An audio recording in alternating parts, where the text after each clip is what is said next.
Pekan hari ini, aksi tawuran pelajar cukup marak terjadi sehingga Pemprov Sumatera Selatan melalui Asisten 1 Edward Chandra akan menegur kepala sekolah dan guru yang ada anak muridnya melakukan aksi tawuran di jalan.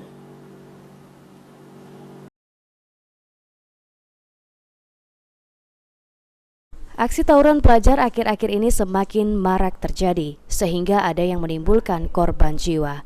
Hal ini tentunya jadi cerminan gagalnya pendidikan. Oleh karenanya, Asisten 1 Provinsi Sumatera Selatan Edward Chandra menegaskan untuk kepala sekolah dan guru agar berperan aktif mencegah aksi tawuran karena guru ini waktunya lebih lama bersama anak-anak.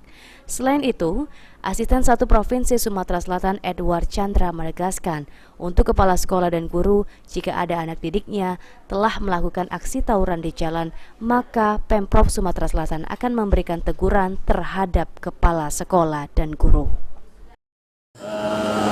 Tingkatannya dulu ya, bagaimana tentu kita akan memberikan peringatan ya, kepada sekolah yang dalam tanda petik tidak bisa mengendalikan anak-anak ya.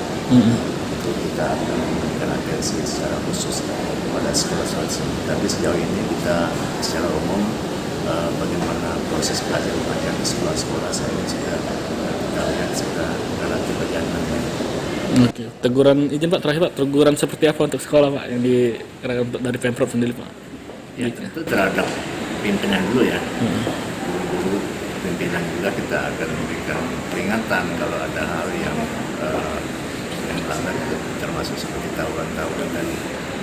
Oke baik, makasih Pak. Sejauh ini Pemprov Sumatera Selatan telah berupaya untuk mencegah aksi tawuran dengan melakukan sosialisasi ke sekolah-sekolah melalui Dinas PPA Sumatera Selatan. Dan diharapkan aksi tawuran yang terjadi di Palembang dengan didominasi pelajar tidak terjadi lagi dengan kinerja yang dibantu guru dan kepala sekolah. Irawan, PAL TV.